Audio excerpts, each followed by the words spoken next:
Congo Kimia TV. Alors, 3x Congo Kimia TV.com. Toyambi Marie-Laure Mwaka. Tourne bête ma solo. Tourne presque tout. Excusez-moi. Obotu nara Marie-Laure Mwaka. Ajumbali awa Marie-Laure Mwaka. Pourquoi le ba Makambuya Chimuna. Tourne presque tout. Alors, vous allez brancher na Congo Kimia TV.com. Na temps réel, ma solo qui toko. Donc, parti Bofondo, na triple X, vous allez brancher. Bonsoir Marie-Laure Mwaka. Bonsoir Ogazi Manhattan. Bonne santé. Ça va très bien. Je suis ma boune, je suis mon nene. Maintenant, je suis à Genève, ça fait presque 2 semaines. Ouais. Ça va très bien. Ok, merci. Alors, Marie-Laure Mwaka, toujours mon na Facebook, na Marie-Laure Mwaka, à côté Libala, Marie-Laure Mwaka, et l'on sali qui balo, côté Libala. Donc, il y a vacances normales. C'est la live. La live na kokate. Pardon Ogazi. La zana Ogazi Manhattan to France. Dans Tozongi. Rose Mimosa. Oh chérie nana Rose Mimosa. Bisous ma copine Rose. La zana Ogazi Manhattan non ça l'émission donc on est kana signaler bino non ça l'émission na Ogazi Manhattan bota na mukala mingi te na Congo Kimia TV. Congo Kimia TV na YouTube. Donc, on a partagé le lien comme ça, on a répondre à Mituna na Union Nazal disponible. Rose Mimosa, bonjour. Donc, bonjour Rose Mimosa. Tu retournes à ce qui na Suisse à Waye Rosa Nini. À côté du Bala et puis les Guinéens. Tu retournes à Union Soir. Ouais, donc voilà. Alors, bah, gros bisous. Bonne soirée, na bande de surtout. Bisous, Rose Mimosa. Jean-Philippe Pelé, Yvette Matériaux Durables, Babi, Makumbi, Didier Lengi. Voilà. Et Blandine Fololo. La bosse en Aruboko. Blandine Fololo, mon thème va tuer Christian. La pêche au bambou. Tu as dans l'émission. Baba, les big boss Zoro Mabiala. Et Manza, le grand prêtre à Montréal. Les miraculés. Bolim, c'est le Natsaki, gare centrale, émission à Karim Mokonde. Parce que Nazala qui était pour moi qui vidéo, Nazala qui n'a tongo, na Kenya qui France, que son bloc à Rolia, Potozonga na Genève. Il y a une émission à Karinité, ni émission il y a Mami Lela, ni émission il y a Papi Mboma. Bah émission na télé bino chaque dimanche il y a Sepelatif Bolimbisi. Jean-Philippe Pelé pesa Madame Mbote. Serge Joséphine Lifaye finalae na pesio Bambote. Voilà. Bande connaît son bote. Bose l'émission dans ça na Ogazi Manhattan. Bolanga no kana mingité. Bye bye. Bien. Voilà. Donc ndenge tu sako loba Marie-Laure Mwaka à côté Libala ndenge bazolo ndenge balobi na tuna ye est-ce que eza pena ya solo côté Libala Zambé. Oui qui me pardon. OK.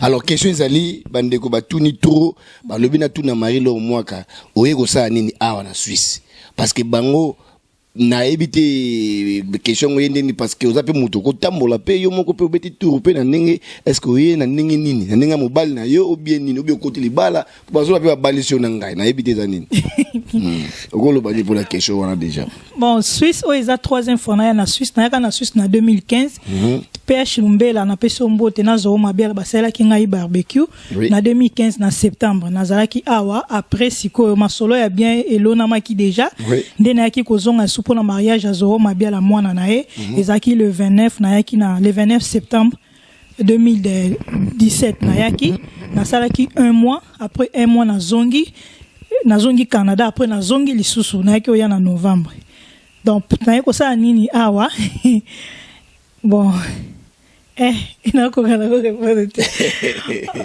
Mais comment répondre yo te metaka on peut ça ba sujet ba chimuna ba zong sabo ndeni oyo ko répondre yebisa ba Holanda yo ne oyepe ozape mutu ko beta pe tour oita nomboka po yepe le msusu kotika mbongo na banki po ande bomba mbongo na banki na Suisse aba bomba ande ba mbongo en plus précisément na Genève peut-être oyepe bongo quoi habiter oui bon Zoro Mabiala wana penda papa yaya nyonso tuna kati azala déjà na Suisse donc yelo kaliboso ya wana vraiment so na ye na Suisse vraiment lo kaliboso ezala pona le big boss tozala masolo ebele ya kati vraiment na ye bon ceux qui Marie-Laure moi ka zu mobile na Suisse ou pas ils avaient ma bête balobanga na za lesbienne pas ja polémique j'ai la bouche à comment Marie-Laure lesbienne bon c'est que lesbienne à son mobile est-ce qu'ils allaient en tout cas voilà donc confirmé bango alors allez-y comprendre ça c'est Marie-Laure moi ka vérité choc donc vous comprendre alors page à polémique wana et bobo oui la ranine vite fait gars. En tout cas, naebi que page à polémique wana ezakaje la bouche autorisée eza nora digital fi moko boya lukaka gaz na ndenge nyonso mais gaz e boya yebo donc gaz pende kimaye asala ba baisse na ndenge nyonso simbaka te siko na ndenge ke ye lokola za mwasi aza pe jeune lokola ngai afongola page à polémique po finga bato lokola pe bato balobaka soit disant que les news de star ezaka Marie-Laure siko amoni ke toza ba adversaire mi balé Marie-Laure jeune ye pe jeune ba chroniqueuse pe en plus biso mi balinga ne ba chroniqueuse to ya fongoli page ninga loba yanga ya les news pesa yanga ce qu'on a été kanda wana pour les news de ça et pesa ba information ya bien ba loba réservé zoroti et comme sur yo oh yes yenda loba rati ye na page na ndia loba les news ezangai donc na quand ça pona ngana comprendre que ça aza adversaire kanda wana nde akoma ofinga ngai ou bien peut-être pour na ndenge beauté na yo eza plus que ya ngwana peut-être na cadre wana ou bien na habité pour yo ba tia ko pe na ka parce yo na no mama yo tango ça la vérité choc ofinga raté et puis il paraît Nora digital côté ya ana mabele te azana nguvuma te papier ana ma fille vraiment ta boti libele ko ya bongo te ya penza non peut-être jalousie papa tia peut-être ouais non tout n'a pété ce qui est là natikala ko komela été rien banda na botama non na yebi pété moko a rêvé ça a comment dans les news ba fou la page à j'ai la bouche dès ce que rêvé ça que j'ai la bouche ezaka et ba message bela komela les news de ça pour na page il y a polémique donc il rêvé c'est penza ezai 100%. D'accord. Alors Marie-Laure moi ka troisième question yé na cadre gaga ya masolo gaga ya oyo ndeto bandi tolo pour yo pena balobo za rapena na tolo quoi siko yo masolo oyo betaka ya kopesa bato ba conseil ke yo mama zongsa boye parce que dernier temps là na landio ba mosa ba live ke no papa kibo zongsi boye mama suka ya do kipete so papa bimia ke libanda aketimu libanda tango betaka masolo wana par jour on a combien de demandes combien d'appels ya mibali bazo draguer parce que za mobali to bala te ba benga ko lesbienne. OK. En tout cas banda ba émission ça fait 7 ans yango yo na Congo Mikili ça fait 7 ans. Donc ceux qui ba lobna habité so ba fille surtout ba senga bango demande libala nde ba senga Marie-Laure na habité incroyable chaque jour na batu bazana Afrique na batu bazana Japon donc ba senga kanga ba demande libala na ndenge moko na habité mususu kutosela nga wester ayebi ngaite asali wester atuni kutatanga ite atuni mboka na zate akomika ka kombo Marie-Laure mwaka ndenga monaka akomi na Canada tindelinga code na yebi na nga yete oh andabala yango pe ngana ya de l'homme c'est dans la cadre ya star let ou bien l'homme chose ya liga na cadre ya bolingo l'homme chose ya ninga linga ka yo ni ça ba émission ou bien bolingo pena na cadre ya bolingo na sens que banibale belé bazo souffrir et belé donc tant na lobby belé vraiment la kangela ngo misu et belé ba papa belé na ndaku bazo manque affection ya ba maman manque ya sexe na banda ku siko nga makambo na lobaka na émission eza makambo ezozongisa ba maman na nzela ndenge ba mona ngaka na écran ba lobi ke non moi so makambo zo bimisa na monoko na c'est kaza danger ceux qui na balié na ozala assurer a rolengela ngai quand ndenga lobaka na émission donc amemela ngo pe na ndako mobali ni nyango penza ko lingate azwa mwasi alobaka maloba kitoko lokola Marie-Laure pe asalela ngo na ndako mais yepe ezala ngo bongo te bon wana mobali na ngande mutu fa pesa témoignage to ko karaté nzamba pesa nyonso ta ko pesa côté mo boza bien mais ba neti ba batu ne ba loba na neti za danger espère à la matière oui na balusa très bien na mbetu ouais na liaka zizi très bien nini susu donc na occupé mobile maman na lobaka vraiment l'émission yango penga na sala na ndako alors donc ba papa bazo kima bandako pona ba maman ndeko za ko loba na ouais c'est ça donc et là wana vraiment ils ont manqué ba maman ba papa na ndako kasi vraiment ya moni devoir na ngai ezaka na bimisa eloko moko ya sika na communauté koya kolobela makambo etali ya sexe kolobela makambo nyonso eza sans tabou ya ba foyer yango bat nyos tu lelo ba comment osala ba émission genre ndeti vérité choc donc yango na ya na eloko wana parce que ba papa bazolela trop o penza lingaka foyer na ya lingaka mobali na ye mais a kopeka makambo Marie-Laure azolo bana ba émission a mettre en pratique na ndako